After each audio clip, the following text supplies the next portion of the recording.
and welcome to the Dynamic Entrepreneurs. I'm your hostess, Jenny Edwards, and I'm so excited today to have Tami Patzer as our guest. Hey, Tami. Hi, everybody. Yay, I'm so glad that you're here, and I can't wait for what you have in store to share with us today. If you Thank you. aren't familiar with Tami, she has shared her publishing and marketing strategies for impact, influence, and income with business owners, medical professionals, subject matter experts, and local marketing consultants at Harvard, Microsoft, Coca-Cola, NASDAQ, as well as SCORE, SBDC, Sea Grant, and many chambers and local organizations. Tami is the creator of Women Innovators podcast and a publishing program, as well as the Thought Leaders Show and the Daily Success Institute. So she has a lot of great insights in addition to publishing and consulting and just really training thousands of local marketing consultants in social media and video marketing. She helps people with their international become best-selling authors internationally. And she has also created the Beyond the Bestseller book creation and marketing formula, which she's going to tell us more about today. So thank you so much for being here. Well, Again. thank you for inviting me. I'm really excited, and I really want to help people understand the power of a book and the bestseller so that they can really understand that it starts with the book, but it goes beyond the bestseller. Yes, I love that because I think that people get overwhelmed with like how difficult it is to write a book, and they don't really think about creating a strategy, obviously, to monetize it. And that's what's perfect. I know when we were chatting about the summit, and you're like, that's totally what I teach is monetization. Yep, show me the money. Yeah. So why do you think that having a book is vital today for entrepreneurs? Books give everybody the authority or expert status, and we live in such a noisy world, especially, we have virtual, we have real life, and we're trying to stand out. And in the general public, for most of your potential clients and customers, when you write a book, it's something that they wish they could do. They say like 81% of all people would love to write a book, but you do it. And then when it becomes a bestseller, it's like, oh my goodness, you've got a book that you actually wrote it, you published it, and now it's a bestseller on Amazon, and you use that status in order to elevate yourself so that you can become the only choice. I call it blue ocean authority, when you become the only choice in the sea of all the possibilities. And a book, it's become, for some people, they're a little bit jaded. They go, oh, everybody has a book. And the truth is, no, not everybody has a book, especially one that really addresses what I call the problem and the solution. Because what do people want? They want solutions. And if you can show them that you are the solution to their problem, in the real world and the virtual world, who are they going to call? You. Absolutely. So do you think that there's certain types of businesses that can benefit from a book, or can this work for anyone? I think that having a book can work well for nearly anyone. If you think about the people that in your local community, for example, you have dentists. How cool would it be if your dentist gave you the book all about how important taking care of your teeth is, or all about all of your questions answered about teeth whitening, or your attorney, maybe, he only specializes in DUI, and wouldn't you like to be working with the expert in that topic when you needed an attorney?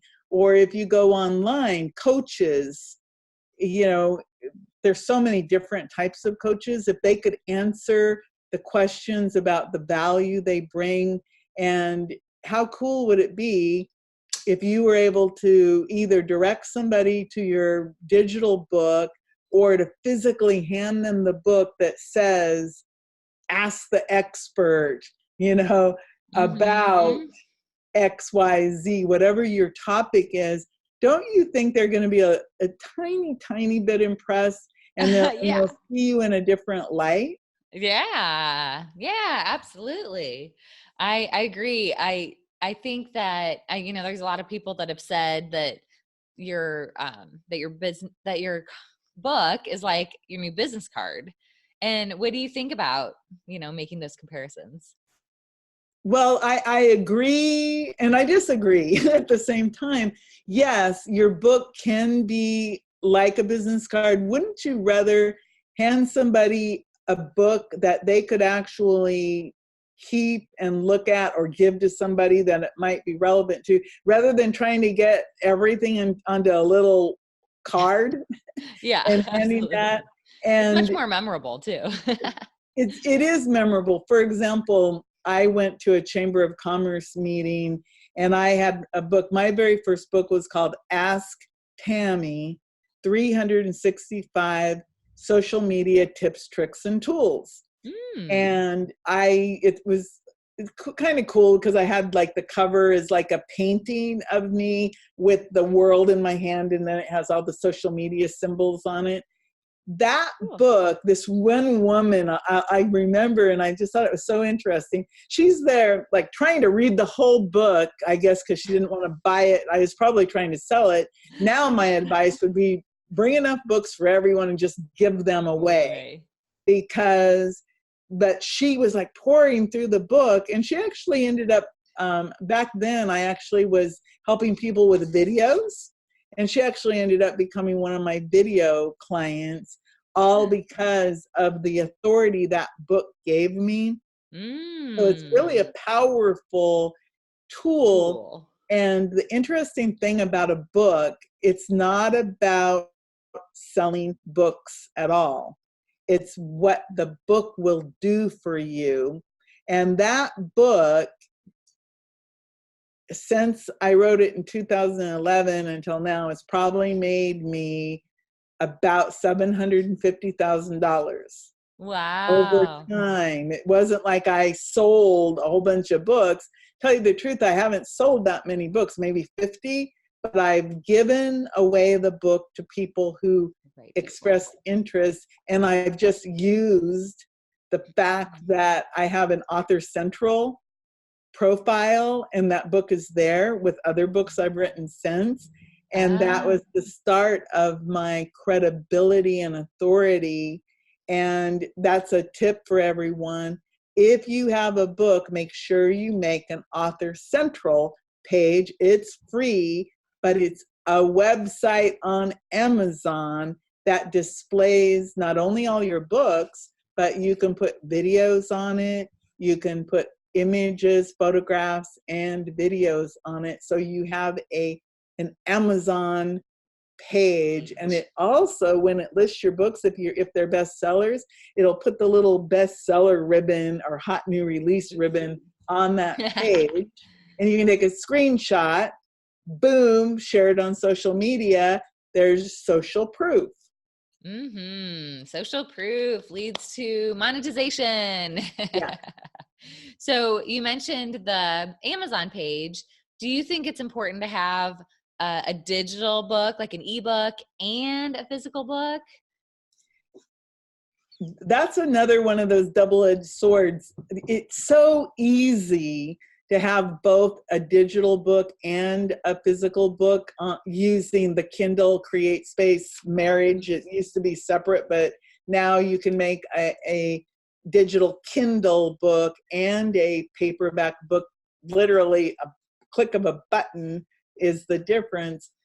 Uh, and so here's the way that most people do it. You upload your digital book, and that is the book that bestseller campaigns are ran on, because you have to make sure you do the proper category research so that your book is in the proper categories, not, basket weaving if your book is about marketing. It has, I mean, it has to be authentic and real.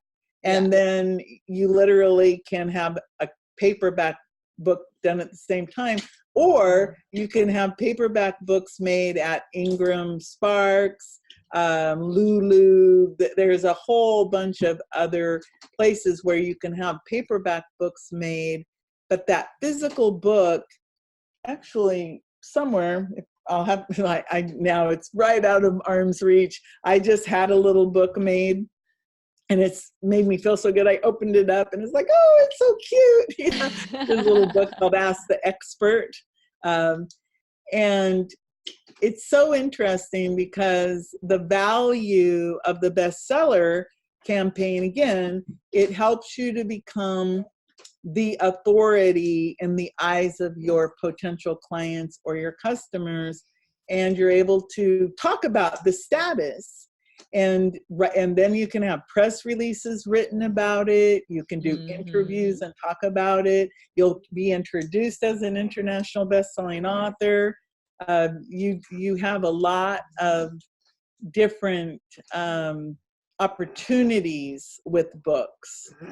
Yeah, absolutely. And so tell me, what do you think in your experience is like the number one mistake that people make when they're using their book for marketing? I'd say the number one mistake, and you said it earlier, you said people are so overwhelmed by creating the book that they forget about the marketing. You should be marketing as soon as you have the idea that you're going to create a book. So the biggest mistake is they wait until the book is published, and then they spend 2 days working on the marketing, and then they think that somehow magically life is going to change. It's the build it and they will come syndrome. Mm-hmm. When the fact is that if you look at your book as a tool, not as the end, but as the beginning and the middle, it's almost like, if you look at it, it's infinity, and in the beginning there was the word, and then you look at it. But as soon as you have that inspiration, you should start saying, my forthcoming book. Yeah. Use that in podcast interviews, use it on TV, use it on radio. My forthcoming book. Make a dummy cover. There's so many programs now. You can go to Canva, make a dummy cover, start talking about it, and make it real. And you can even now start pre-sales in Kindle. Used to be about an 88-day window, and recently they actually expanded that to like a year. And, wow. So that you don't get yourself in trouble if you miss your deadline. It used to be you get yourself in trouble, you miss your deadline, and they could literally say, sorry, we're not going to let you publish anymore because you didn't meet your deadline. Wow. So think about it. The biggest mistake, like I said, it's like seeing the book when it's published and a bestseller as the end, when that's really the middle of everything, because you should market as soon as you have the inclination that you're going to write a book, talk about it, share it, find out about the pre-order situation, set deadlines, write a good book. There's many ways to write a book. You can speak it, you can write it, you can have somebody interview you. A lot of my books are actually conversations with, meaning they were my podcasts, and then I transcribed them and edited them and turned them into books. That was actually my big claim to fame, was with my Women Innovators book series, is those are all podcast interviews. But every one of those books, I've got 10 of them. Every single one of those books, I did the bestseller campaign and did a lot of marketing pre and post, so that all those women in those books became international bestsellers. They all were given instruction on how to share the books, It wasn't about selling a bunch of books at all. It was about using the books to win the race. So it's all about the reach and winning the race. And think about it this way: win the race, reach, authority, credibility, celebrity, and of course, expert status. And that's exactly a formula that I developed. And I have like a little roadmap that I designed. It's about 9 steps, but if you actually follow, A, B, C, or 1, 2, 3, 9 steps, and create a marketing campaign using your book, you can make that end in money. And I think it's important. I always talk about impact, influence, and income. And of course, income, i.e. money, money. I mean, I love it because again, it's not about selling a bunch of books. It's about using the authority and status that you've created and your book as a tool.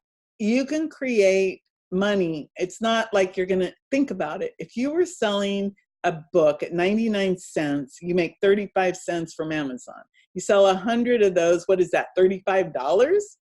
But if you use your authority and expert status and you get on the stage and you sell $100 package and 20 people buy it, all of a sudden you've made $2,000 with the power of your book. If you sell $1,000 package to 20 people, that's $20,000, and it can grow and grow and grow. And it's just beautiful how not only can you make money, but you can make an impact with your message. Mm-hmm. And of course, as you grow into your authority, you become more confident. So there's a whole bunch of things that happen to you as you embrace the author in you, for impact, for influence, and for income. And one of the things that I'm really good at is like seeing all of the ins and outs of how things can be, money can be made, like out manifested. It's like, ooh, do this, do that. But your book can be the beginning of many things. Like I've been in business now since 2009. When I published that first book in 2011, my whole world changed. And then I even wrote a book about Ask Tami, Pinterest for Business in 2012. That book don't get it. It's no longer valid because when I wrote it at the San Diego airport. And I wrote it because at the time you had to have an invitation to get into Pinterest.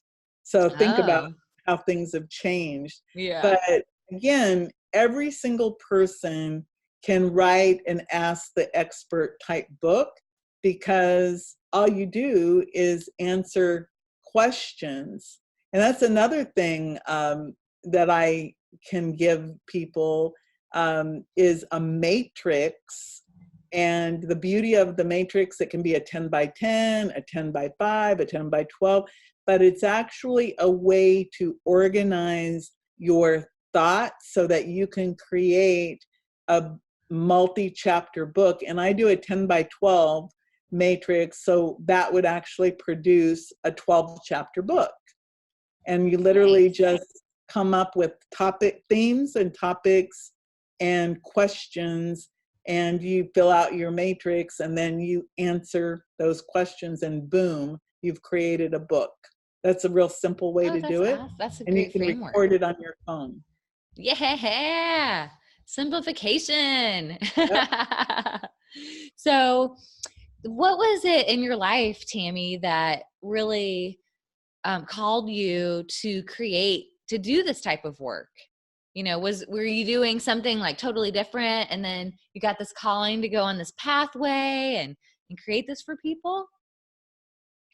Well, when I was a little girl, I used to, my mom used to tell us stories, and then I used to write the Girl Scout news in the 3rd grade. And I actually went on what I would call a journalism path. But one of my favorite things to do when I was a teenager, and I guess this really dates me, I used to pretend that I was like a host of a show on radio, and I would interview my mom, who was a writer. And my mother wrote novels, and from the time I was about 9 years old, she actually entrusted her manuscripts to me, and I would take them to the post office. And I would take that and I would, shove that manuscript over the transom to the postmaster, and the postmaster would look at me and say, well, how much do you want to insure it for? And of course, I was 9 years old. I'd say $1 million. And so I had these big dreams that my mom was going to hit it big. And back then, this would have been in the late 60s, that you had to have an agent. You had to, it was New York for book publishing. And I lived in Philomath, Oregon, which is at the time, it was a little sawmill town. And I lived on Main Street. You look both ways and whoop, that was town. So over the years, my mom would give me the manuscripts. I'd take them in. And this went on year after year until in 1985, things were about ready to break for my mom. She got an agent. New York publishers were looking at her novels, and my mom died. She died without ever realizing that dream of publishing her book or books. And there I was like 27 years old, and I was left with literally a plastic crate of manuscripts and novels, which I then hauled across the United States like 3 times as I went from Florida to Oregon to Florida, and I would take my mom's writing with me. And then over time, like all of a sudden we had access to computers, and I did a little short publication of hers like in the 90s. But then, when Kindle happened, it was like, oh my God, we can take publishing into our own hands. And my big turning point was I was trying to have a podcast, and this happened really recently. In 2016, after the presidential election, we were all kind of, if you were a woman, you just kind of had a blow because you had been called a bunch of names, and that women were evil. And I was from media, and I was like, fake news, and I'm going, hey man, I come from an ethical background, and nothing I ever did was fake.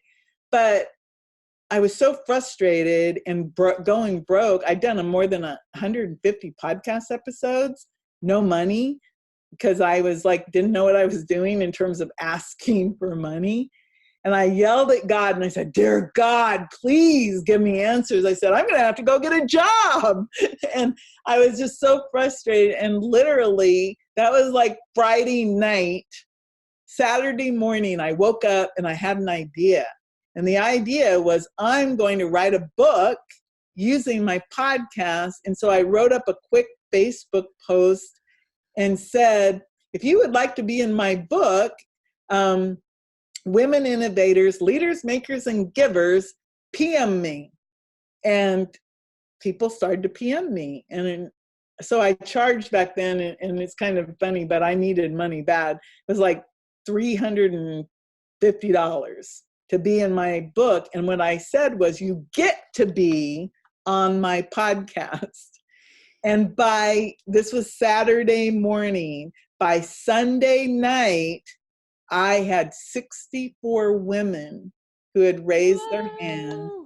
And originally, I was going to put them all into one book, because you see that, they have 100 authors. And then I'm like, whoa, if I do that, these women will get lost. Mm-hmm. And so I went into Kindle and I saw that they had 10 spaces available. And I said, well, I want credit. And I wanted to give my editor credit.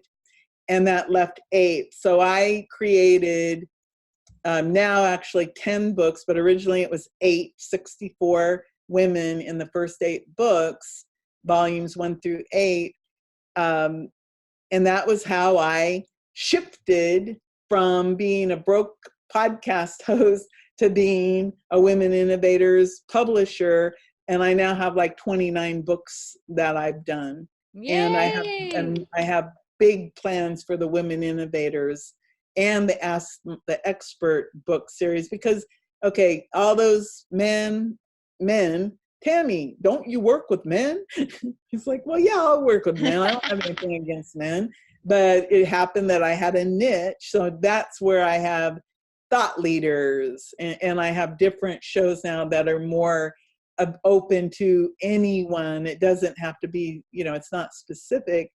But the reason why I love to share that story with people, because it really talks about ask and you shall receive. And it has everything to do with having that deep faith that you're on the right path and that you have a message. And actually one of my books is called Big Message, Big Mission, because that's what I discovered was I was meeting all these people with these huge, huge messages and missions. And I really feel that my job is to be the messenger's messenger, that it's my job to help people to get their message out and then to give them massive media exposure so that they can become the person that they're meant to be, to share their message, to share their mission, and to let it be easy and to make money doing it. Mm-hmm. It's So okay to rewarding. make money. Yeah, that's so great. I really appreciate you sharing your story. For Well, thanks for sure. asking. And again, it's like, well, I'll tell you, because nobody likes to admit that, hey, man, I almost gave up. And think about most successful people, if they give up the split second before success. And so they never have a story like what I just told. And I'll give you a little back to my mom. The beautiful thing about that is, even though my mom didn't get to see her work published, I actually, at a certain point after taking those books, I turned it over to my sister, and my sister actually ended up publishing my mom's book and getting it, out there, because I tried, but it just didn't fit into the schedule. And so, but the book, my mom's book, one of her books, there's many, but the one book that had meant a lot to her did get published. So I'm happy to report that there is the legacy story is there. So it wasn't, it didn't end with nothing. It Yeah. ended with the You still legacy is share her message. continuing, Yeah, and that's and great. and I'm her legacy. Yeah. And the thing that when my mom passed away, it was kind of interesting. You know how somebody dies and there's all this stuff. Well, there was a bunch of boxes, and on top of this box was a piece of paper, and on this piece of paper was a poem my mom had written about what she had hoped to leave behind.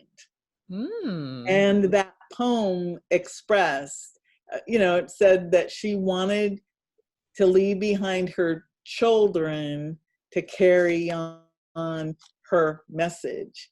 And Wow. it's, and it was kind of interesting when I think back at it, because again, it was these boxes, and on top of this box was this piece of paper. Mm. Wow. And That's cool. but that's the cool thing. We all have a big message and a big mission. Mm-hmm. Yeah. Ah, that's amazing. So for those people, so if you're watching and you've been taking notes, The power of asking for sure. And Tami, what is it that you mentioned what you wanted to gift. How do people find out? How do people access your bonus gifts today? Well, they actually can do something really simple. They can type my name, Tami, into a text message that they send to the number 64600. And when they go there, my Daily Success Institute will come up, and there'll be a little tab that'll say free gift. And then they'll be able to go right there. Boom, they've got their free gift. And there's probably more than one free gift available. So they'll be able to access all the free gifts. But the one that I want people to look for is the 9-step Win the Race roadmap, because that gives you the step-by-step. And then that matrix system, if you're somebody who's, going to write a book or even write a script or even plan out how you're going to provide a coaching program, it's actually a very powerful tool, because you just say, theme, topic, boom, boom, boom, and you've got it. And by the time you're done, you've got a plan. If you want a 12-chapter book, it'll help you. It'll give you your entire 12-chapter outline, and it'll help you to think.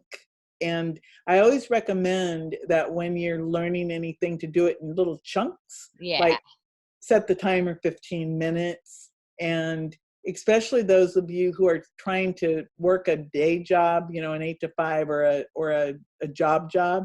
That way, like, let's say you only have a 15-minute break, you could say, oh, I'm going to spend 5 minutes on this, and then spend your other 10 minutes, doing something else.